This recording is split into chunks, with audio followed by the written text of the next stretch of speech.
Hello and welcome, everyone. My name is Katrina Kaler. I am the president and CEO of ArtLink Inc., and it is my pleasure to serve as a moderator and somewhat of a participant or articipant in tonight's Submit Your Work workshop. This is the second of 4 workshops in a series that ArtLink is producing in partnership with the City of Phoenix Office of Arts and Culture. With that, I'd like to take the cue to reach out to my co-hosts this evening and allow them to introduce themselves. And Carrie, I think you're on here, and I'm going to throw it to you to introduce yourself. Good evening, everyone. Can you hear me okay, Katrina? I can, and I'd like to. All right. Well, thank you for joining us tonight. My name is Carrie Brown. I'm the Deputy Director of the Phoenix Office of Arts and Culture, and I do manage the city's public art program. So I'll be talking a little bit about that and what our application systems are like. I just came back to the Phoenix area about 8 months ago. I started my career here many moons ago, working for Valley Metro. I'm really excited to be back and to be part of the Office of Arts and Culture. And of course, we always love partnering with ArtLink. So really great to be here tonight.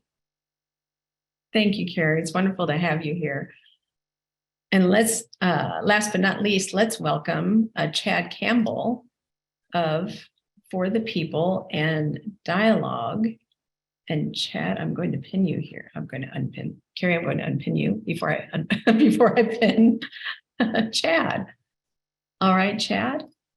Hey, welcome. Thank you very much for having me, Katrina. I appreciate it immensely. As Katrina said, I'm Chad Campbell. I'm co-owner of For the People and Cream Coffee.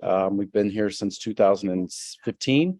And I'm also co-owner of Dialogue. We just opened our new location downtown at 1001 Central Roosevelt. We also have it's a coffee space as well as retail gallery and all of that. I think I just said that we opened it in January 27th, so we're brand new to that perspective. And I'm honored to be part of the engaged conversation and look forward to all of the questions and how we can collaborate together. Thank you. Thank you, Chad. Thank you so much.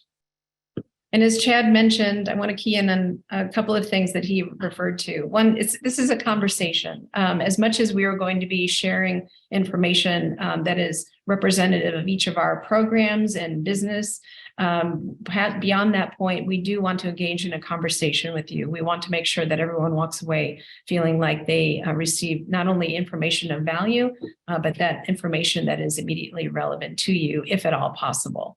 We do have quite a few people on with us tonight, and I'm going to ask that we, for the Q&A portions of the discussion, that we use the chat constructively.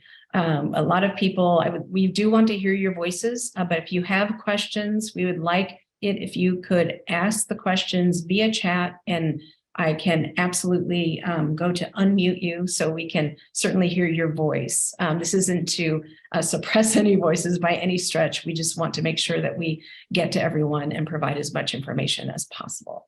So without further ado, I'm going to be watching that chat, but I am going to throw it to Carrie. And here's why.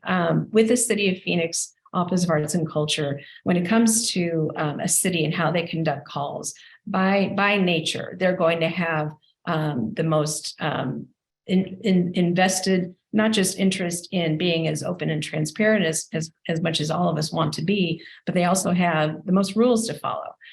They have the more systems to follow and more people involved and more things to think about. So we want to start with Carrie. I'll be coming in from ArtLink's perspective and approach to calls following Carrie.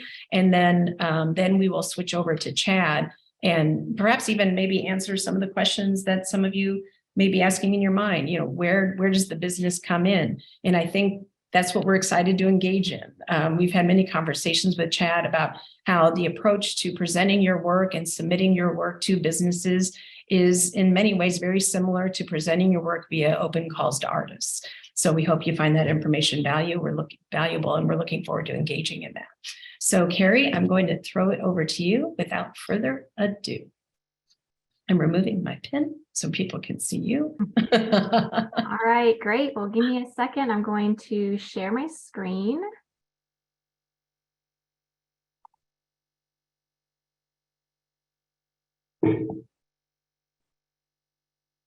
All right, can everyone see that okay? Yes. Okay, great. Okay, full screen, is that right? Okay. Yes. Thank you. All right. Well, again, thank you for having me here tonight. As Katrina said, being the city, we often have more rules and regulations that we need to follow, but rightly so. We want to make sure that we have a robust and transparent process. And so I'm going to talk a little bit about that. But I also want to share with y'all about what the selection panel or our juries kind of see on the back end. So hopefully that'll kind of reinforce what I'm talking about in terms of guidance for your application and seeing behind the scenes of what we're actually doing and how we look at the work and what's really most important for you to consider as part of your application. So I'll talk a little bit kind of from both sides of the process. Before I get into that, I just want to mention a couple of quick things. So two main program areas in our office, of course, are the public art program as well as our grant program. So just a little bit of information about both. Our public art program is established in 1986. We've completed a number of projects since then. Our program is funded through 1% of the capital improvement program. That's pretty typical of programs throughout the country. Sometimes they're 1%, 1.5%, 2%, but typically they're about 1%. And so that's how we get our funding. Our project types include design team participation, site-specific commissions, which is the majority of our work, but we also commission temporary projects, and we have a portable works collection, which we call our municipal art collection, and that began in 1915. So we have quite a large group of portable works that are located in a wide variety of city facilities. Right now, we are using callforentry.org and publicartist.org for our online applications. And the reason we're using both is we're kind of transitioning between the two right now. I'll focus a little bit more on publicartist.org tonight because that is what we are currently moving towards. They're very similar systems, but Public Artist has a little bit more flexibility in the back end that's better suited for our program specifically. So the Community Arts Grants Program, through that we provide general operating and project support to organizations, small arts and culture businesses, neighborhood groups, and artist collectives. Those grants are funded through our general fund as well as external grants that we seek as an agency, like grants from the National Endowments for the Arts and Arizona Commission on the Arts. We have a new grant program this year called the Phoenix Splash Grants. And I will just make a quick plug. All of these grant opportunities are currently available right now. Applications are due on March 29th. So if you are interested, please visit our website, look at all these different opportunities, read the guidelines, and get those applications in. We also have our Artist to Work and Art Corps programs. These were new programs that we were able to initiate with the American Rescue Plan Act funds that we received from City Council. We're hoping to integrate these programs into our general funds into the future because they have been really successful. The Artist to Work program offers direct grant support to individual artists, which is really wonderful. Now, our grants program uses a different system called Margo. So I'm not going to go into too much detail on that, but again, all of that is on our website. And all of these systems are relatively easy to use. They're pretty self-explanatory once you really do get into them. And certainly all of our staff is available to assist if there's any questions along the way. So getting into the application itself, these may seem obvious and maybe things you know well, but I figured I would just kind of touch on these and hit on a few points that we've seen on the back end that can be problematic from time to time with applications. So starting with the letter of interest, if you're applying for a public art project, think of that as a job application, and the letter of interest is your cover letter. And we really want to hear why you're interested in that project, why your body of work is well suited for this project. You know, be concise, be to the point. We do read them, so make sure that you're really responsive to the call. If you're developing a project description, say for a grant application, same rules kind of apply. You know, we want to hear why this grant opportunity is going to help you. How are you going to use this money? How is it going to expand your work? We really want to see that direct response to the opportunity. With the resume, don't forget to include all your contact information. Sometimes that doesn't happen or it gets left off for some reason. And then we're having to kind of backtrack and find that information through the application system. So just a reminder to do that. And also too, with the resume and with the letter of interest, be mindful if there's any sort of page limit or word limit. It kind of varies between systems, but we typically have some sort of limitation in there. And that's again to, help get everything into a concise language, but also help our jurors on the back end who oftentimes have to review 50 to 200 applications. So we want to make sure that we keep that tight for them. Digital images and work samples. I'm going to talk a little bit more in detail about that in the next slide, but just a general statement, make sure that you're putting your best foot forward, particularly with public art projects. Those digital images really are the most important aspect of your application. That's what we're going to see first. That's what we're going to spend the most time looking at. And so you want to make sure that you're putting forward images that are really depicting the quality of your work. And if you're putting work samples together, for example, for a grant, and you're including writing samples or things of that nature, again, just make sure that all of that is formatted properly so that there's no glitches on the back end. And then I've listed budget here. Typically for a public art project, our program usually does a request for qualifications as opposed to a request for proposals. So we're not typically looking for a budget for a new project, but we may want to know the budget of your past project to see your work experience. But if you're applying for, say, a temporary project, we will typically go through a proposal process, and that would require a budget. So again, we want to see how you're proposing to spend that money, that you're thinking about materials, you're thinking about labor, you're thinking about any sort of site preparation, and also documentation of the work as well. So those are the types of things to think about if you're putting together a budget. And then the last thing, just to mention, I'll probably say it again before I'm done talking, is make sure that you really review the guidelines and evaluation criteria in the call to artists, particularly the evaluation criteria. That is literally what we're using to judge these applications when we go through the process. And I'll come back to that and show you kind of what that looks like on the back end. But those are the things that we're using to score and keep record of how we are going through the selection process and how those applications are being rated. So definitely pay attention to that and be responsive to the guidelines and project scopes that are in there. We want to see that you're really interested in that specific project. So a little more detail on the digital images. Of course, you want to make sure you're checking the technical requirements. That is one aspect of public artists that we do like, is there's a little bit more flexibility in what those technical requirements are. But again, just be mindful of that and make sure that you have your images formatted properly. As I already mentioned, make sure you use your best photographs. Pay attention to how the artwork is framed within the photograph, what the lighting is, so that the piece really stands out and is very clear to read. We like to recommend limiting detailed images and multiple angles.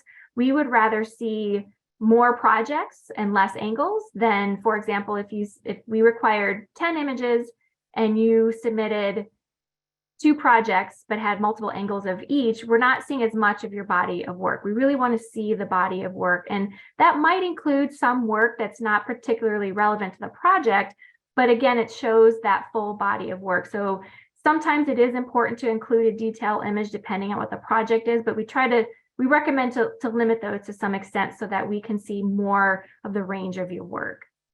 We also recommend to avoid busy backgrounds, and I'll show you an example of that. We also recommend not posing with your artwork, but I will say that sometimes it's actually helpful to have people in your photographs so you can get a sense of scale of the work. So again, just use your best judgment there. And we also recommend not collaging your images together.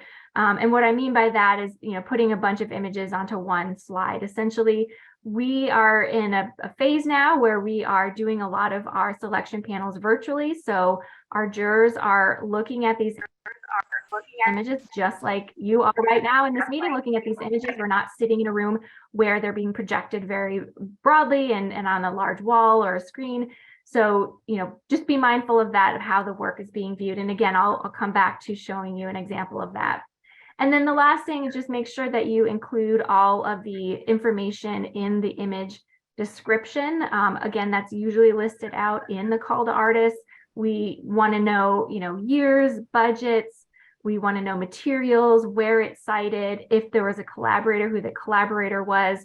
A lot of times I've seen, just in my own experience sitting on panels for other cities, that information is not included, and it can be challenging to figure out exactly what we're looking at, or what is the intention behind the design concept. So having that information there is really, really vital to provide that information to the jurors so they can really understand what they're looking at and what your project is. So here are just a couple examples of what I was talking about. So this would be an example of a good photograph that kind of shows what the work is. You might be familiar with this project right here in downtown. You can see the work clearly. You're getting a good sense of scale with the people sitting on the benches. And there's nothing really kind of distracting your eye from what you're looking at. Conversely, this is the same project, but from a different angle, and you can see how the building in the background is really distracting. My eye keeps going towards those orange balconies, and you're really not showcasing the project itself. This image also happens to be blurry, which is never a good thing, of course, but just to give you a sense of how easily a background can distract from the work itself.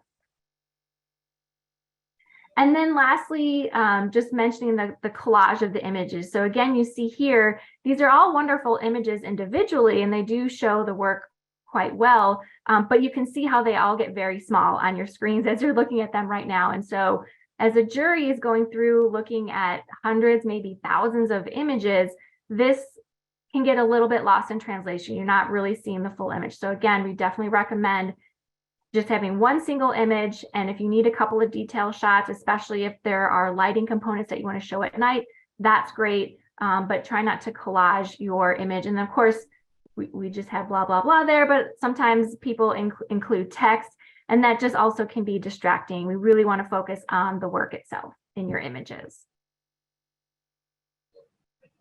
So now talk a little bit about call for entry and public artists. So these are our online application systems that we're currently using. Of course, there are others out there. They're all relatively similar, but just to talk a little bit about these in particular, both of them are free to sign up. And when you do sign up, you can elect to be on their e-newsletter, which is a really great resource to become aware of public art projects. Our program also has an e-newsletter that you can sign up for as well. But if you're signed up for these newsletters, you're getting opportunities from a wide variety of commissioning agencies. Of course, always save your application often. This has happened to me personally, where I've been applying for grants and didn't save, had a computer glitch, and boom, had to start all over, which made me want to cry. So just a reminder to do that as you're going through the systems. Again, be sure to include all the requested information. A lot of them don't allow you to sort of advance to the next step unless you do that. But some applications, you're including information in a text box. So just, again, make sure you're reading the call to artists to see all of those guidelines, and make sure you've got all of the information included in your application. Our program also has a call out to terms and conditions. A lot of times this information is included in a call to artists. You may see that from other cities as well, but in our application system, we call that out. And again, that's just a way to acknowledge that you've seen that and you agree to those terms and conditions as part of applying to the project. Each system has technical assistance that you can reach out to them directly. For example, if you have a photograph that won't upload, or have everything in there, but you can't submit, you can certainly contact them for technical assistance. But always, you can contact our office and our project managers, and we can help walk you through the process as well. And then just a quick note here, definitely pay attention to deadlines. If you've applied to some of our calls in the past, you may recall that they typically close at 11:59 p.m. But we have bumped that up a little bit. So we are tending to close our calls at 5 o'clock so that you're applying while staff is still in the office, while staff at the two application systems are available to talk to. And that way, if there's any glitches, we're there to respond right away. And then again, start early. Don't wait till the last minute. I've done that myself. So it's a reminder to myself as well. And don't forget to hit submit. I've had that happen before where an artist completes an application, everything is saved, but that lovely submit button was not pressed. And so you don't get included in the opportunity. And with the city of Phoenix and with a lot of government agencies, we have to be fairly strict on when a call closes, being able to just cut that off. If there's an incomplete application, we deny it. So we have to be pretty strict on all of those elements. So again, just make sure that you're going through everything, looking through the call to artists, making sure you're noting all of those deadlines and guidelines. So just a quick visual for both systems. As I mentioned, I'm not going to spend too much time really talking about the application itself. I think they're both pretty self-explanatory and kind of easy to navigate. So I won't go through that, and I'm sure some of you have already used these before, but just so you have a visual of the landing page, this is callforentry.org, and you can see on the top right, the login button there is where you would set up your account. And then this is what the landing page for publicartist.org looks like. Again, there's the login. And with either one, you get to see all of the calls that they have listed through their system. And again, if you sign up for that newsletter, you'll get notifications when those new calls get posted. So, okay, so here's a little bit of the back end. If you were a juror on one of our selection panels, this is something you would see. And so you can see here that, again, the images are the most prominent thing that you're going to see. That's the first interaction you're going to have with the juror is your images. And so this is a snapshot from publicartist.org if you're logged in as a juror. I blacked out the artist names on the left, just, for anonymity. So you can see on the right, there's a column called score. So as I mentioned earlier, we have evaluation criteria in the call to artists listed out. That's what the jurors are going to be scoring on. And typically what we do is an initial online review of the application. So this is kind of the first blush. The jurors will go click through the images.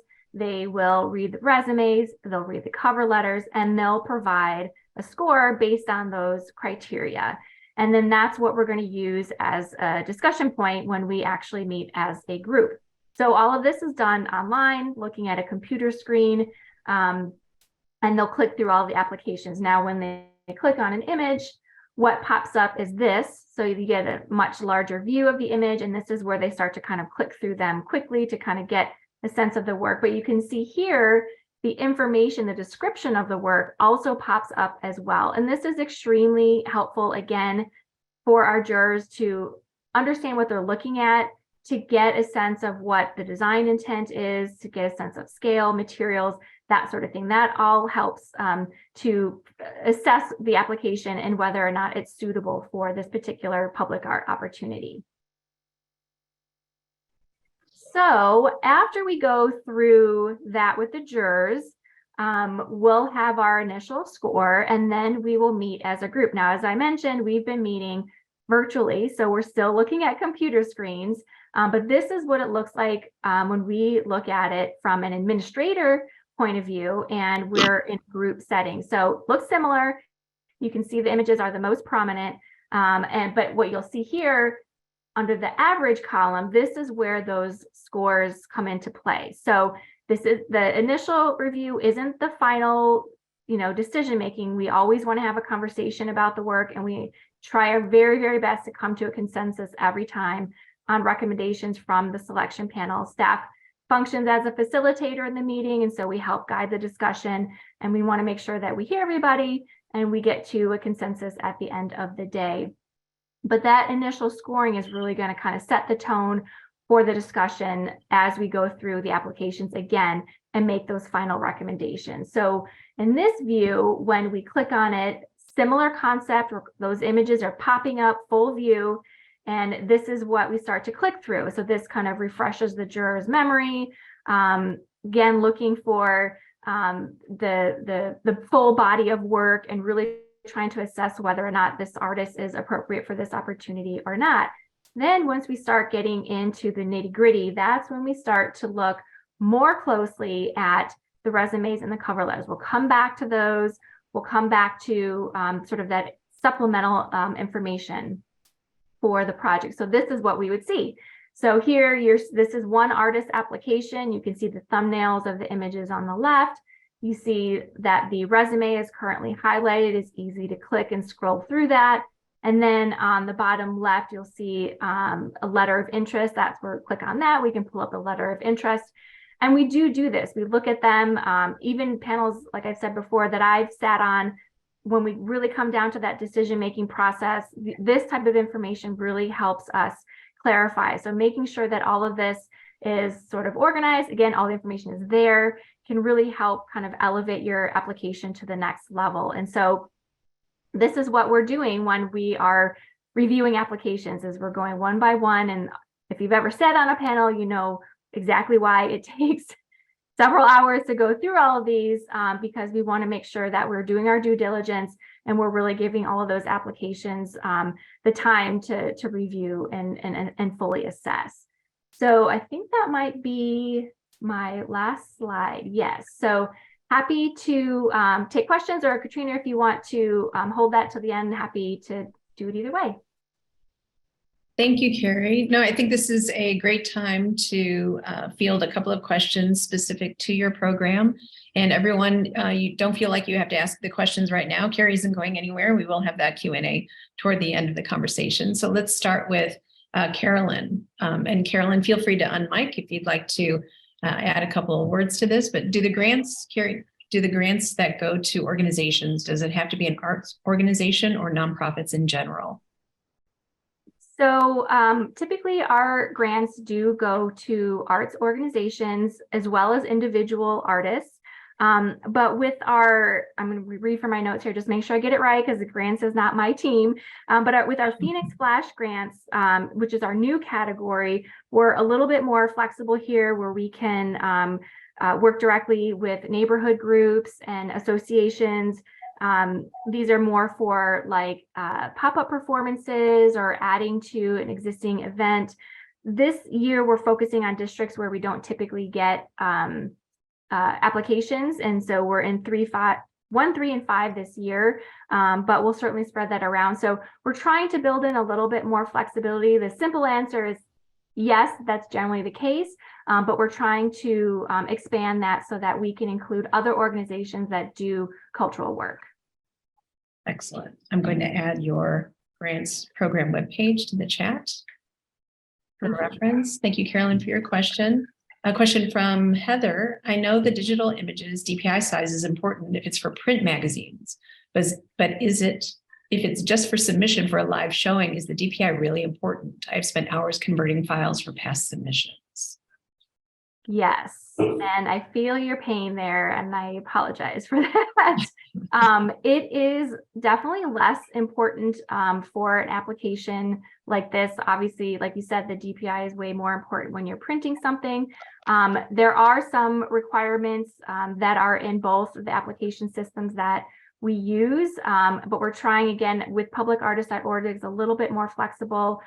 So I don't recall the requirements off the top of my head, but I don't believe DPI is part of that. It's really more of a size of the image. So it's important to make sure that all the images are equal when we're reviewing them, but we certainly understand that that can be really cumbersome. And so that's one reason why we're trying a new system and trying to find a little bit more flexibility there, because it is a lot of work to resize those. Thank you, Carrie. Heather, I hope that answered your question. A question from Deborah. I'm thinking that this is just for public artists and I'm a realism oil painter. Not sure if I fit with this webinar. Good information though. Deborah, stay tuned. I think Carrie might even have a little more to add to that. Yeah, and I'll just add 2 quick things on that note. We recently did a call to artists for a pilot project we are working on with our Community and Economic Development Department for utility wraps and urban furniture. And so we were specifically looking for artists who didn't previously have public art experience, who work in 2D, that could easily translate their work to a vinyl wrap. So that's one element. And again, we're trying to find opportunities where we can do that. There are other times when, for example, at the airport, we've specifically commissioned 2D artists to design terrazzo floors.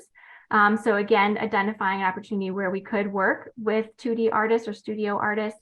And then the last thing I was going to mention was just, looking at going forward, looking at other opportunities to expand our municipal art collection, which is mostly 2D work. And we recently just did a call in partnership with the Phoenix Airport Museum, where they purchased a number of works, just over 40 works, mostly 2D, to add to the airport museum. So there's opportunities there, but you're right, they're mostly for exterior, more three-dimensional work, but just definitely keep your eye out in the future. That's great insight. And then Ariana, you may need to chime in on this one. Will there be a chance to be in a magazine? Can you let us know what you're referring to? Ariana?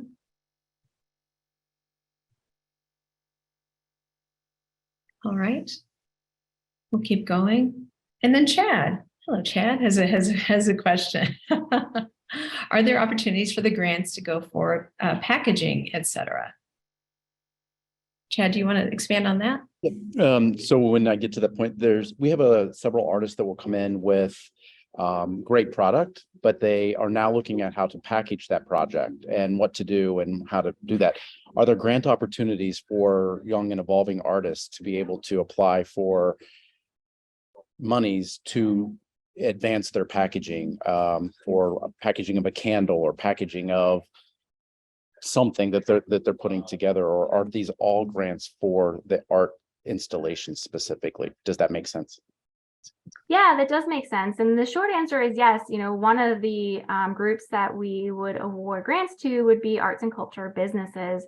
And that could be for any aspect of your business. That's, general support, or if it's for a specific project, we also have project support grants. So that is definitely something that could be available. Great question. And going back to Ariana, the question about will there be a chance to be in a magazine, like an art magazine? I don't know, Carrie, are you connected with art magazines? I'm not sure that your program is.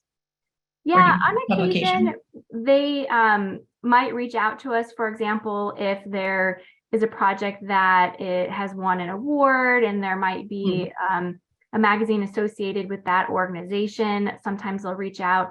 We don't typically reach out ourselves, primarily because it's a cost issue. It can be really expensive to have ads or have spreads in a magazine. But I know in the past that has happened for, special occasions, that type of thing. But usually what happens is it's kind of the reverse. The magazine, will reach out to us wanting to do a feature, what have you, and then we'll work with them to provide images and content. Great point. Thank you, Ariana, for the question. Shiva has a question for new emerging artists who may not have had, I'm adding words, who may not have an extensive resume or previous collaborations. What do you recommend to be included in their resume? Ooh, that's a great question. So, again, if you're applying for, let's say, one of our temporary projects that comes out, where you want to kind of branch from your studio work to something that would be in a public setting, we definitely want to see that work. It doesn't necessarily matter that you don't have public art experience specifically. We want to see that, you're an exhibiting artwork. Maybe you've had a couple of commissions, even if they're private commissions. We just want to kind of see the breadth of what you've been up to as an artist. And that also includes any work you may have done teaching or, collaborating with other organizations or institutions, that type of thing. So I guess I'm kind of giving a really broad answer, but it's really about kind of seeing the breadth of your work and the body of work that you've produced so far. And then in your cover letter, you can speak to how you're wanting to make this transition, how you're going to do that with partnerships. I've seen in applications before, a 2D artist, a studio artist has partnered with a landscape architect, and they've said, this is how we're going to do this project together. That was a very specific collaboration, but they were able to demonstrate in their cover letter how they'd make that transition. And actually, the artist that I'm thinking of that did that actually was selected for a streetscape commission where she made multiple sculptures. So, just talking about how you would work with either partners or within your own studio to make that leap, to make the transition from studio work to public work. So hopefully that's helpful. Great insight. Shiva, thank you for that question. And go on. For artists new to public art, if selected, is there built-in support for how to work with fabricators, et cetera, for the first time? Yes, so that is where people like me and my project managers come into play. We are there to shepherd you through the process, and we are absolutely an advocate and a resource for you to go through all of that. We completely understand that working with city government can be challenging, and as Katrina said at the top, there's a lot of rules and regulations that we have to follow, everything from contracting to invoicing to obtaining insurance, that sort of thing. And that's what our role is, to really help you through that and set you up for success. And so we try to alleviate some of that burden for you, and certainly can point you to some resources with fabricators, other artists we've worked with in the past that can help you realize your project. Wonderful. Thank you. I concur. Thank you, Carrie. And thank you all for that first round of questions. Carrie, I'm going to unpin you. And then I think I can. And then I will add a few notes. As everyone who is here at the top of the hour here, you may have heard me mention, let me make sure. Okay, let's do this. I'm going to do this. Okay. You may have heard me mention the order of things. We are talking about the City of Phoenix Office of Arts and Culture first, because again, there are more rules and regulations to consider. Next, we will talk a little bit more about the calls put out by ArtLink, the organization that I am representing this evening. So the similarities are many. The differences are a few as well. First and foremost, the calls that ArtLink promotes, 99% of the time will be requests for qualifications. We too, this is not a request for work.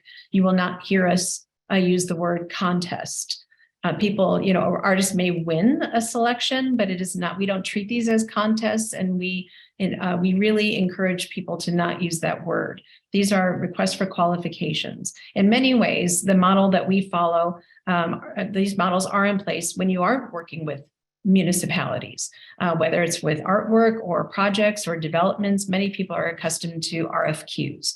And so that is the model that we work with on a regular basis. Next, the next R would be to please read the call. Please read the call. We, by design, the calls that we put out are very similar in format. There are reasons for this, and I'll probably say this a few different times. Our goal is to make sure that artists of all mediums that are relevant to the calls and located and maybe residing throughout the state of Arizona, if the call is for artists from throughout Arizona, and to make this accessible. We work with partners, unlike the city. This is a difference. The city puts out calls where they provide panels and they are selecting work for city projects. We are putting out calls that are for projects produced by third-party partners. We are an art link to the partners and the artists who are submitting to the calls.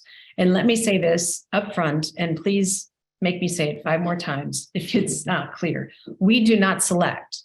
We are the link. ArtLink does not select the work for the calls that we put out on behalf of our partners. We do not select the finalists that are identified for the projects that we are promoting. We are the link. So when we put out a call, you are submitting your work. Rest assured that the partners who are putting out the call 100% see everything that you are putting into that submission. The panels that we work with represent these projects, that any particular project that we are working on, and they review every single submission that comes in. We do not filter, we do not guide, we invite the artists to submit their information, and that information is then provided to our partners. Carte blanche. It's completely transparent that way.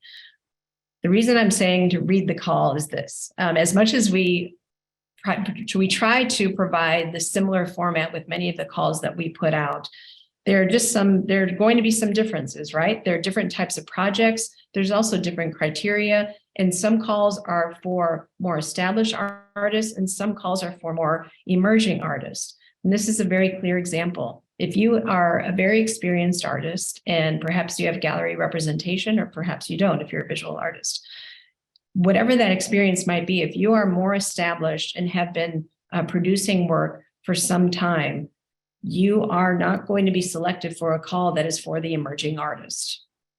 I know that sounds very simple. It sounds very logical, but oftentimes we do see artists submit to calls where the criteria of the call and the goal of the call is perhaps receiving submissions from artists that are not quite a fit for that particular call. And conversely, I want to say this in a way that is in the best possible way. We don't want artists to be wasting their time submitting to a call that is not a fit for their style of work or their level of experience. So we try to be very clear with how the call is presented in a way. So it's on the one hand, a call of interest and easy to understand. And on the other hand, it's very easy to understand whether or not it's a fit for you. And so if that particular call is not one that you think is a fit, please feel free to pass it on and look out for the next call, because there's always a next call coming around the corner. I can tell you as of today, a call just went up today from Valley Metro, one of our partners that is now live as of today. That will be open for the next few weeks. And we have 2, maybe 3 calls that will be posted in the next 3 weeks, I would say. So there will be more. So don't feel like you're passing up an opportunity if you don't submit to a call. The other is, Carrie touched on this, the deadlines. Not only is it about reading the deadline and being aware of when the deadline is, it's literally the logistical element of a deadline as it relates to the submission portal. Unlike the city, we work with another submission portal called Submittable.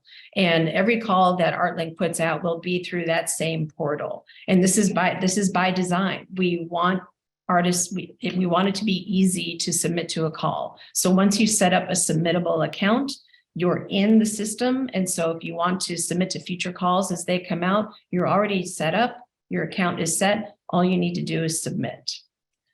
The deadline is in place. And if you are in mid-stride submitting to a call when that deadline hits, if that's at 5 o'clock, which most calls are from our perspective, we set them at 5, like Carrie mentioned, so we have staff on hand to answer any last minute questions that come in. If that deadline is at 5 o'clock, and if you're mid-stride submitting that submission, it will not go through. Submittable will lock you out. It's not something that we do. It's not something that we can go in and like reset it. That's how it works. And so from our perspective, a little unlike the city in this respect, the city has rules and regulations that they have to follow. We do to an extent as well. As a nonprofit, do we have the same rules and regulations to follow? Not so much. But here's what kicks in for us. If there are many calls where 50, 60, over 100, over 200 artists submit to a call. How fair is it if we were to say, yes, we will give you more time to submit when so many other artists submitted their submission on time? It doesn't feel quite fair to do that, because a lot of artists work very hard to get their submissions in, and it wouldn't be fair for us to make one-off allowances for a late submission. So that's kind of the rule of thumb around here. We do read the emails. If someone submits late with a question and a request, we do read them. We do investigate if there's a technical issue, but more often than not, we land on what's fair and right in terms of the full artist community. Then I want to talk a little bit more about the panels themselves. The panels are representative of the third-party projects that we are representing when we put out these calls. The panels vary by project. The panels never include a representative of ArtLink. Again, we don't participate in the selection process. We provide the submissions to those partners. So a partner from a development might have the owner of that project. It might have an interior designer on the panel. It might be a property manager. It might be a member of the community. Other projects, I'll reference one project in particular, a program of ArtLink's is the Portland on the Park in Residence program.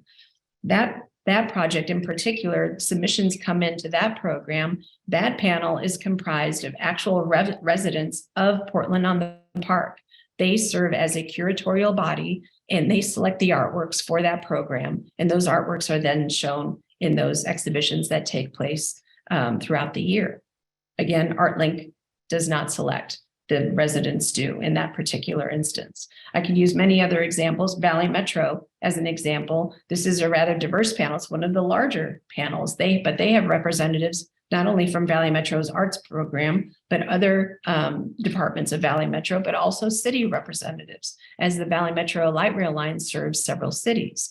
So as you can see, again, I can use other examples as needed, but panels do vary.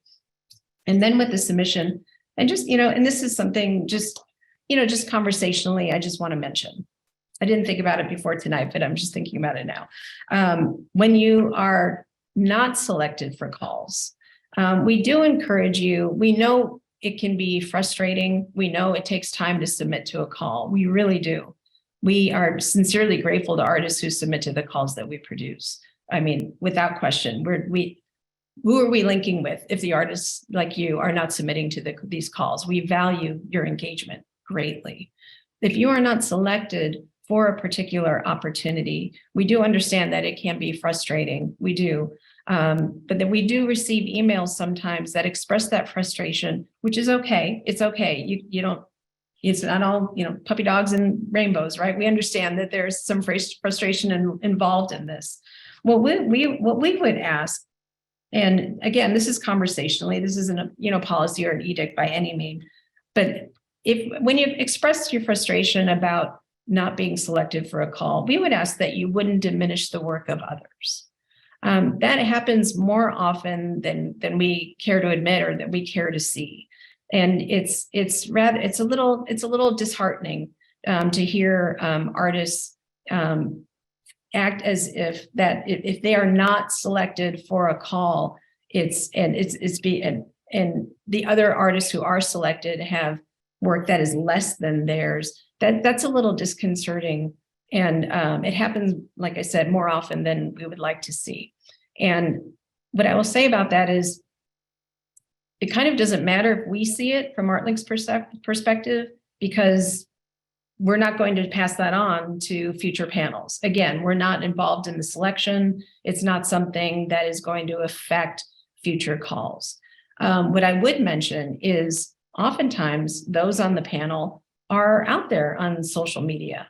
They are in conversations with people who are talking with other artists. And oftentimes we will hear people who participate in the panels cite some of these conversations, and they actually become a panel member that is a vote against that submitting artist because of an attitude and things that they hear. And it's very organic that way. And so I really want to be clear that we're not the ones chiming in saying, there may be, a trouble spot here. That's not the case ever. But the panelists, the summary of this is the panelists are members of the community, which is really wonderful that they are wanting to connect with artists more thoughtfully and more directly. So I would just want to share that as a note that we are all here and we're all in it together. And please, if you're not selected, do keep an eye out for the next call, because your work may be a fit for that next opportunity. And lastly, especially as it relates to similarities, there's a level of preparedness here. And I think this might be the segue to Chad's conversation, part of the conversation as well. As a working artist, as you hear about the calls from the city of Phoenix or a call promoted by ArtLink, or maybe it's a business looking to connect with an artist and present their work, having that basic toolkit in place is really a good idea. We know being an artist is your business. So to have a prepared resume, to have good photos of your work on file, to be ready with an approach to a letter of interest is a really good idea. Some calls there are not a lot of time to submit to some of these calls. And so the more you're prepared, the more you will find that it's easy to submit even in a short amount of time. The letter of intent, to dive into that just a little bit deeper. It is a letter of intent. Most of our calls have a word limit of about 250 words. So it's not a long letter of, I shouldn't say intent, interest. It's not a long letter of interest, but it is a letter. It's more than a sentence. It's more than a few words. It's not so much a few words that just speaks, this is my name and this is what I do. The letter of interest is out of all of the process points of a call, submitting your resume, submitting your photos, the description of your work, answering a few questions here and there. The letter of interest actually shows your intent, right? That's why I got those words mixed up. The letter of interest is when your voice comes through. It's your personality, it's your desire, it's that can speak to your experience a little bit. And it's that opportunity for you to make the case. And it's that your opportunity for the panelists to really kind of maybe tune into some of the intangibles that maybe some of your other tangible elements may not speak to. There was a recent call, I won't mention the project or the artist or anything like that, but looking at the work, it was really beautiful work. And observing the panel, we could see that this artist was going to be chosen for this particular exhibition. Then when it got to the letter of intent, it was the letter of intent that shot it right over that goal line. It spoke to a through line that connected their work to the exhibition opportunity that wasn't easily visible or apparent just by viewing the work or seeing the resume. It was an artist explaining why they thought their work was most appropriate for that opportunity. And that rang true. And that had the desired effect. And that artist absolutely was chosen for that exhibition. So that's just a few notes here and there about our processes and some of the similarities and differences. And so are there any questions? Let's see. Great. Okay, how is an emerging artist defined? Chad Campbell, question from Chad Campbell. Thank you, Chad. More often than not, the definition of the emerging artist is in the call itself. But I will say when ArtLink speaks to emerging artists in just when we're looking at time period, if an artist has been doing work for 10 plus years, more often than not, it's a little challenging to call that artist emerging. Not only, they may not be at the point of being represented by a gallery as a visual artist, as an example, but they do have many years of experience in the field and producing work. And just as an essence of time, as a result of that time, more often than not, they are not so much emerging. Some artists, some professional artists, even artists on our who are members of our ArtLink Artist Council, still consider themselves emerging, and I understand that. It just sometimes it's a self-declaring position as well. But we do try to speak to that within the context of the call to be more explanatory. Carrie, did you have a comment on that? Yeah, just wanted to add to the conversation because with public art, it can be slightly different. For example, you may have a long studio career, but you've never had a public art commission. So again, like you said, Katrina, oftentimes that's described in the call to artists. So the definition might fluctuate a little bit, but it's really, how you're responding to that particular opportunity. So we've definitely hired artists and can sort of consider them emerging into public art, but they may have a long career in studio work. Great points. Thank you, Carrie. And Becca, I think you had the same question, so I hope that answered your questions. And I think that's a great segue to switch over to Chad. So Chad, I don't think I have to set you up any further, and you've already chimed in with a couple of comments. So thank you for being here. Please take it away. No, thank you again. Thank you for having me. Just to follow up on a couple of things, I think your layout was tremendous, and that you went from the most restrictive to the middle restrictive. And in my world, we're probably the least restrictive on how we maneuver through artists. We come at it from a very business perspective, meaning business as a business owner of the two that I have. And I'm not speaking for every business, but in general, when I've had conversations with our colleagues, is that we have a much simpler process in that what we're looking for is the creativity. Does it fit? Does it not fit? It's kind of, to Katrina's point right there, is about knowing your audience and how that is. We would encourage that the artist presents, They come and look at the space, they understand the space, they see the space. They come to us, and I'm speaking for us specifically, meaning for the people and dialogue. They come to us with a request to, can we showcase our art? Can we have our art here? And Katrina really did nail it on the head. It is about the presentation. We have artists that will come to us and say, they'll send us an email and they'll say, hey, I do art. Here's 3 of my pictures. Do you want to carry it? And, there needs to be much more of a setup and a much more of a process that you're able to do that. And we also look at artists from our perspective. And again, Katrina had mentioned it, is that it's all mediums. It is performing art. It is visual art. It is so many different perspectives of it. But our foundation is that knowing what your audience is, and the venue that you want to put those pieces or whatever your art is into that context. We are very informal in the process of when I say jury, there's 2 of us that kind of make the decision on how that works, but it is on presentation. It is on not necessarily packaging, but does that piece fit in with what we're doing? And does the packaging look where the aesthetic of that process? And in the context of it is you are still presenting your letter of interest or your process of what you're doing. We firmly believe that art in whatever area it is that our stores or our shops are very foundational in stories. So does the art have a presentation to it? What does it look like? How long do you want that? How long do we want to make those agreements that there's art there? Do you want to be a pop-up artist? Do you want to just do it for a weekend and showcase that process? Do you want it to be for an extended period of time? Those are all conversations that we have. And we as many businesses do not look at it that we have a very prescriptive way of what we're doing. Us, my partner, business partner and I, Sean, what we like is we really do enjoy working with emerging artists. And that's why I appreciated that definition, because it's a symbiotic relationship, is that you're representing us and we're representing you in the context of how that's being done.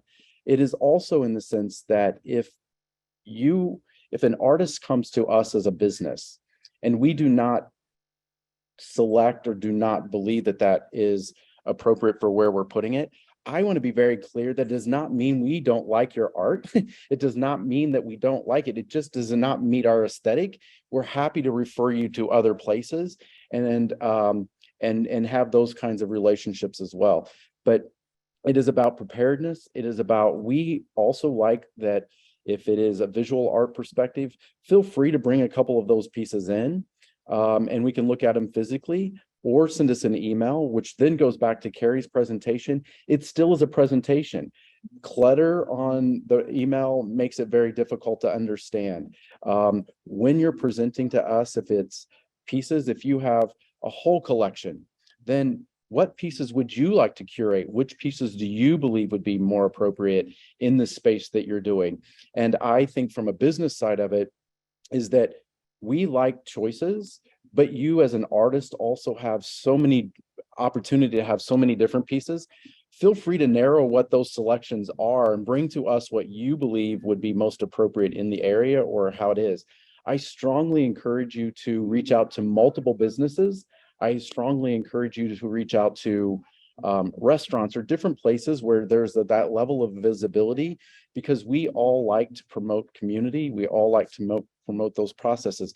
But again, it is very specific to knowing your audience, how you're presenting it. Does it marry into the process of what you're doing? And then how do we work together to showcase that? We do like pop-ups, then we want our artists to be actively involved. Businesses want their artists to be actively involved from social media perspective to community relations part of that as well. And so what can we do for you?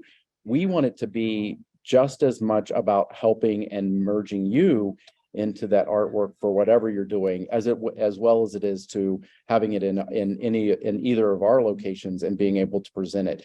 Also know what your pricing is. We have a lot of artists that will come to us and say, here's my pieces, I would like for them to be there. What would you like? And how much are these? well, I have no idea. I've just done them and I do it for a hobby. And so you tell me what you should price it at. You need to come to a business or a process with what you believe your process is. Also then knowing that many times we're not a gallery, but we will operate on, depending upon what it is, on a commission base. So if you want X dollars for it, then you need to know that there will be a commission placed upon that. So does that still meet within the time frame or in the budget frame of what you're looking at and doing? We as a business have pieces that range anywhere from $50 to $12,000. We also know that $12,000 pieces might not sell as quickly as the $50 piece. But there is that range, but you are the folks that need to be able to set what your price is and what your value is. You have supplies, you have time, you have all of those types of things. So we strongly encourage you to come to us, not with a business plan, but with a business opportunity on how those two things work together. We will certainly provide some coaching, but we don't want to be the entity that sets the price, that sets whatever. You can charge whatever you want, and if that fee is there and it doesn't marry with the perspective that we're in, we will provide that feedback. If you choose to change the price, great, but know what your worth is, know what your value of your piece is, and come to those businesses with that intent in mind. But again, I cannot express enough what Katrina said. We firmly believe in stories, and those presentations, the art may be beautiful, and then there's a story behind that art. We know that stories sell, and we know that stories are connected in perspective. So we strongly look at you to be able to have what you're representing, be able to present it professionally, articulately, and know the audience of where you're presenting it to. And a no doesn't mean your art is bad. A no just means that art didn't fit where we are in our space at that particular time as well. Thank you, Chad. So insightful. Thank you. And that last point, I cannot agree with that enough. If you are not selected for a call, that is not a statement about your work. It is about you. It is about that particular opportunity at that time. Especially those of you who are selected for those, maybe that same opportunity in another cycle. You know, it's not about your work. It's just about that opportunity at that time. There is a question, Sheba, does ArtLink offer guidance, mentorship to better understand the environments and grant opportunities that will best fit our artistic work and goals? This will help to improve discernment on which grants or promotion I choose to apply to. Honestly, Sheba, I mean, we hope that this is the first step in that direction. We are so passionate. I mean, this is literally our mission. ArtLink's mission is to connect artists, business, and community to keep the arts integral to our development. So the more successful artists are in not only in your work, but in connecting with these other constituencies of business and community, the happier we are and the more we are serving our mission. We work all together in trying to accomplish those goals. Workshops like these are going to continue, and I hope in partnership with the city and otherwise. And we hope to reach that level of detail. And especially even as our own organization grows, we will be able to provide that kind of guidance and conversation, and that kind of service and support on a more regular basis, where it doesn't have to be a scheduled workshop like this. We will have a division of the organization that will focus on creating and providing that support. And Deborah, you have a question. I worked in a couple galleries, and often the curator had a theme, quote theme, which is what I ask for before I submit most of the time because of what I know. As it relates to themes, it absolutely varies by call, right? I mean, many exhibitions that we actually partner on, very few times will there be a theme. However, there may be a season or a point of view, let's say, from someone like Chad. Chad, I mean, do you think that way periodically throughout the year, where you're more likely to think in terms of themes? We do. In some situations, more so a dialogue than we do it for the people. For the people, it's much more, I don't want to say random, but it's much more the ability space-wise is there. Dialogue, yes, we do think of themes. We think of, as you said, it's a seasonal thing, or we also have a program there that is for artist in focus, which we provide gallery space for that artist. And then we would bring in a couple of other artists that would complement the artist in focus. So the theme would be kind of set by that artist. We work collectively with the artist to kind of develop what the theme would be around that. And then any other ancillary things that we bring in would be complementary to it. So I wouldn't necessarily say it's a theme, but it is a process that the energy of the whole thing kind of marries together opposed to fragmented. But most businesses, I would venture to say, don't have a theme as a gallery would. Great point. And another great point by Linda, Foundry Phoenix Hotel, it is one of our partners, and they very often have themes. So their exhibitions, they put out calls to artists 3 times a year. Yeah. And it is an exhibition with a theme. So right now there's Surreal World. That's a focus on surreal work. So that does happen. Absolutely. Especially, and again, Foundry operates, and it's wonderful. It's a hotel, but they operate as a gallery. So again, to Deborah, to your point, when you're functioning more in a gallery setting, themes will come into play more often. Other programs that are not so much about being a gallery, but either building a collection or reflecting their own mission and goals as an organization. So again, it does vary by opportunity and project. And Carrie, go for it. Yeah, just to add to the conversation from a public art perspective, a lot of times you might see in a call to artists, describing artwork goals.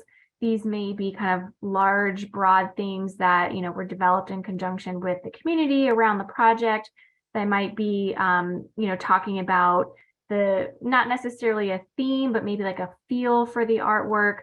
So those are kind of things that you might see in a public art call. On occasion, there might be a very specific theme. For example, if we're talking about recycling and we want to use recycled materials, and that might get more specific, but a lot of times you'll see more of kind of like goals and guidelines that will help kind of hone in on, what type of work we're looking for.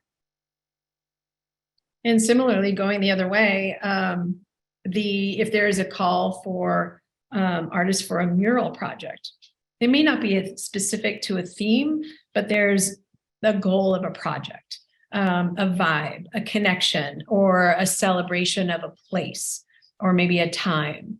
So it's not to dictate creative direction, but there are project goals to be aware of. And again, that will be listed in the actual call to artists. And so in reading that section of the call, that's another opportunity to kind of, take that in and, for a moment, identify if that really connects with the type of work you do or if it doesn't. And again, another call will be coming out soon, no doubt, from many different sources. So Eric has a question. Is it ever helpful to keep a general online catalog or profile that links to these applications, or does it obscure targeted responses to these calls? Are public profiles / catalogs worth the effort? Carrie, what is your take on that? Because I'm not sure it really applies. It doesn't really come into play with the calls that we put out, I would say. Yeah, I would agree with that. When we are sending out notifications, we're not sort of seeking any sort of online profile. We're using our e-newsletter. We're advertising on social media, maybe in the local paper, posting on a number of different listservs. So I don't really think that comes into play or, would be any sort of negative whatsoever in terms of, becoming aware of what we're putting out. I don't know if that answers the question. Yeah, similarly, I think it's if it helps you, if it provides assurance information for you that helps it makes it easier for you to keep track on calls or be ready to submit to calls, then go for it. Then absolutely. I think that's a judgment call. Absolutely. And then Michelle, so many calls for art require a fee for submission. Do you have any suggestions on how to know which are more likely to accept your work so you're not wasting money? Not just wasting money, to be sure. Carrie, do you put out calls with fees? No, we never have an application fee for public art or grants or anything that we do. Okay. And we, the calls that I mean, obviously, Michelle, I understand you're talking about calls in general, but I just want to check the boxes with the people who are on the call today. It's very rare that we promote calls with fees, but there are calls that pop up that do have fees. They're never very significant. They're relatively low fees. I'm trying to remember the last time we promoted one with a fee. In our early days of promoting calls, there was more of a tendency to attach a fee. But that was in the early days of our refreshed organization as well. So we've changed a lot of methodologies and practices on our end to eliminate those fees because we want to be as open and inclusive as possible. In terms of, I think that's a great question. I would be asking the same question. Is there a way to know if your work is going to be more likely to accept it? My guess is I don't think there is. I think it goes back to that fit again. Is there a call that fits your work? And are you in a position where with your letter of interest or whatever materials you're submitting, are you ready to make the case? Are you passionate about connecting with that opportunity? And if so, then I'd say go for it because, it's a good experience. I know, it might cost a little bit of money, but sometimes it's good experience to submit and to go from there. You can certainly make a policy of not submitting to pay submissions in the future. For sure. Again, that's a judgment call and do what's right for you. And Joe, I really like Chad's comment on stories. Stories sell. This fits into an overall theme made up of varying stories, very engaging for audiences. Joe, I should have let you say that in your own voice. But thank you for that comment. And I would agree. I love the idea and hearing that story sell. It's very true. I mean, all of this is a story. Every submission to a call, you are telling the story of your work. You're telling in very, very simplistic terms and very basic terms and almost dispassionate terms in terms of sharing your resume, the basic descriptions of your work. But again, that letter of interest and those beautiful photographs are, honestly, those are the two things I would say that panels key in on most often. And to Carrie's point earlier, sometimes it's those photos. Sometimes, especially when there are a lot of submissions, it's the photos that jump out. Those are oftentimes the make or break of holding a panel's attention and maybe saving that to revisit later to advance that artist to a next round of conversation. And sometimes it's those photos where if they just don't translate, the panel, there are so many choices. Sometimes the panel tends to overlook. So cannot overemphasize the importance of submitting good photos. And Deborah, thank you. Appreciate that. And Dee, thank you. All right. Thank you for these warm comments. And Linda, I keep mulling over the emerging artist conversation. I know at the Phoenix Art Museum Lehman Award that was just done, there were varied criterion for emerging, but none seem to go by a definition of making art for the last 10 years. Again, I mean, depending on the institution or the project or the opportunity, I mean, these definitions may very well vary. I mean, it's as much as emerging artist comes across as an industry term of sorts. When you're talking about either a city or a museum or a private development, there are just some nuances inherent with each of those opportunities where that definition may vary, as frustrating as that may be. So it's without asking the museum specifically about their definition, you're right. We don't have more information to offer on that, but to just try to tune in as much as you can. And with each institution that puts out a call, if there are those additional questions about, could you clarify X, something that's listed in a call, there are contacts for each of the entities that are promoting those calls. So please do feel free to ask the questions. I think questions are welcome in every facet that we've talked about, actually, right? The city of Phoenix, when it comes to reaching out to a business, ask the questions, don't question, whether or not the opportunity is valid.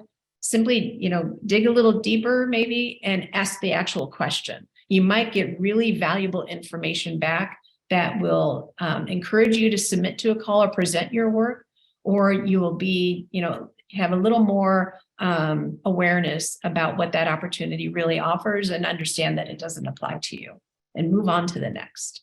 And I don't see other questions. And there was one other note I wanted to mention. There are some, there from ArtLink's perspective, we actually actively reach out to organizations and partners that we work with and others that we work with even a little less so, to invite them to share their calls of artists so we can promote them either on our social media channels or in our Artboard newsletter that is disseminated to those who are registered with us as participants. We currently have over 1,200 artists registered with the organization. And every few weeks or so, twice a month, we send out a newsletter called the Artboard. And in that Artboard, we promote all calls to artists that we are aware of at that time. So if you know of organizations who are not promoting calls in that newsletter, we encourage you to encourage them to share them with us. If you know of calls that we are connected with and maybe you're not hearing about them enough, let us know that too. We try not to send too many emails out and reminders. We want to be helpful. We don't want to be nagging because again, not every call is for every artist. So we just try to stay in communication with you that way. The final note on that is one of the reasons why we try to gather as many calls as possible to promote is to make it easy for artists like you to find these calls. We are very aware that artists take on, you are the creator of your work, you're your own CEO, you're your own marketing director, your own communications person. Not only are you very busy and very brave for putting out such wonderful work that is so personal to you and putting it out into the world, but you have to take care of all the business and administrative side of things too. You're your own accountant sometimes. We understand that. Artists are busy because you have to do so much. What we do is try to gather and aggregate as much as we can to make it easy for you to find these opportunities.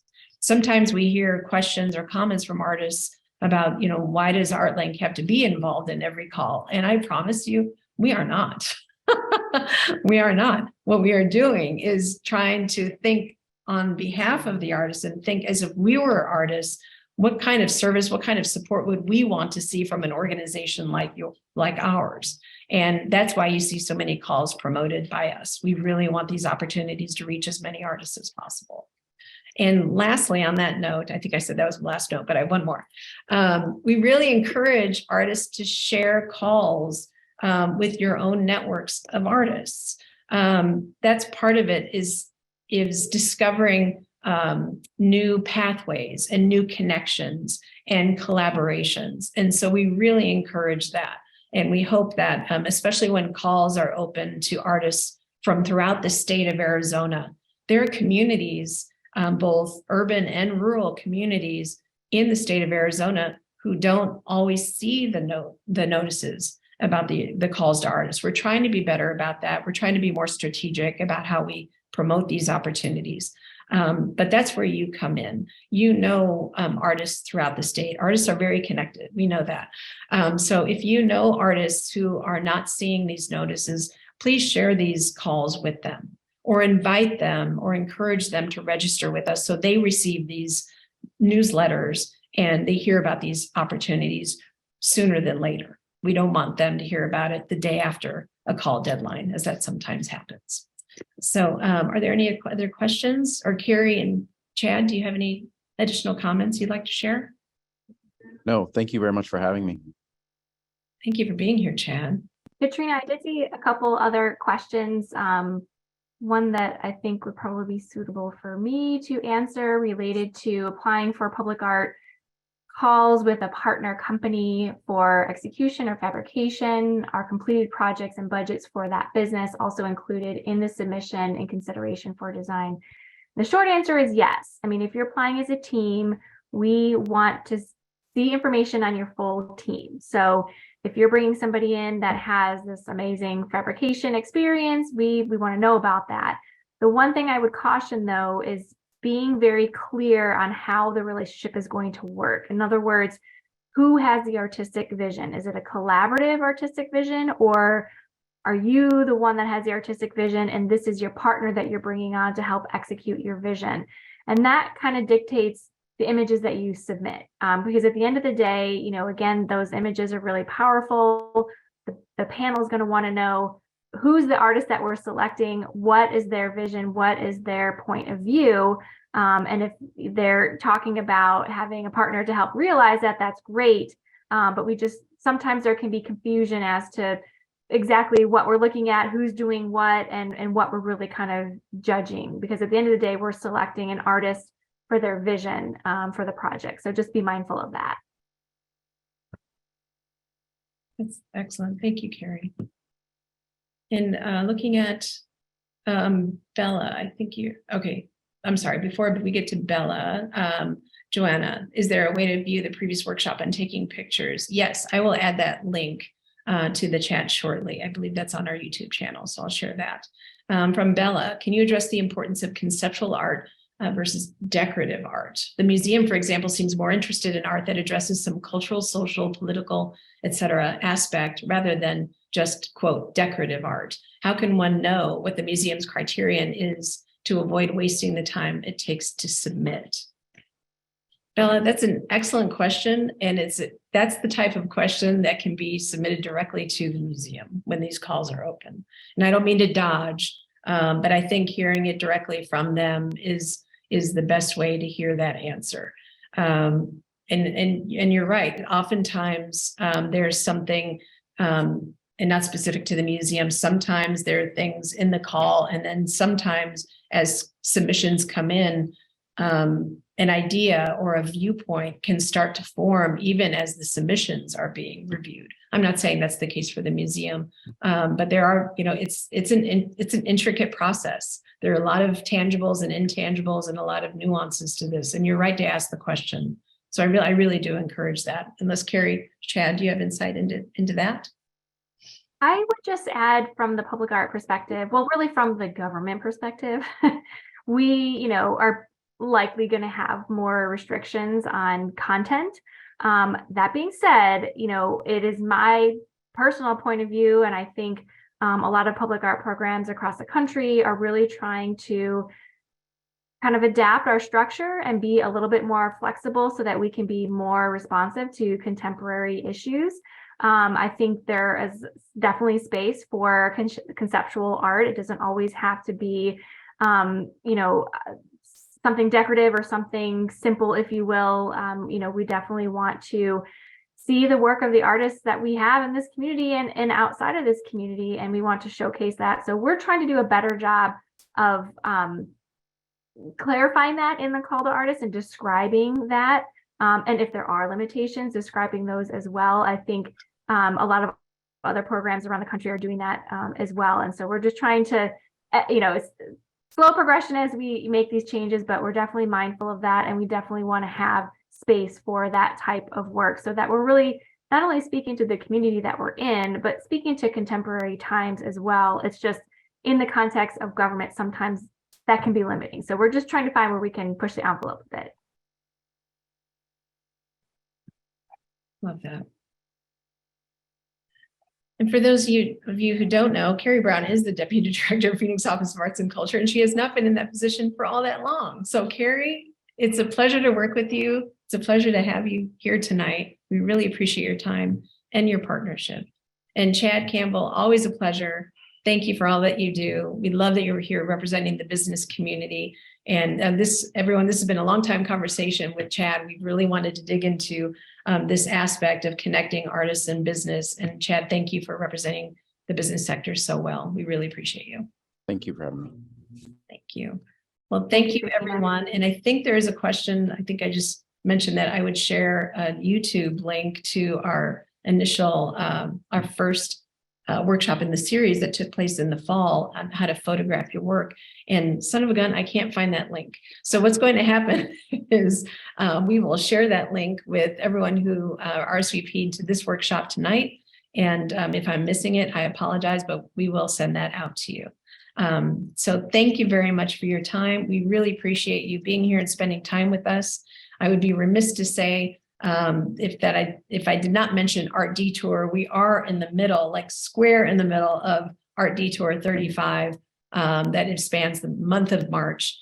And we appreciate your time with us tonight. If you're interested in the subsequent workshops, the next one will be next Tuesday. That is a workshop on how to prepare your work. And the workshop after that will be the Tuesday following and how to promote your work. And next week, you will be joined by Robert Gentile. He serves as Link's Curatorial Programs Manager, and Laura Spalding Best, who is currently the Senior Exhibit Director. I hope I have the title right, Laura, the Desert Botanical Garden. So that's a week from now, 6 o'clock, Tuesday, March 21st, via Zoom. So please RSVP to that. And I look forward to hopefully seeing all of you soon and out on the Art Detour. Thank you so much.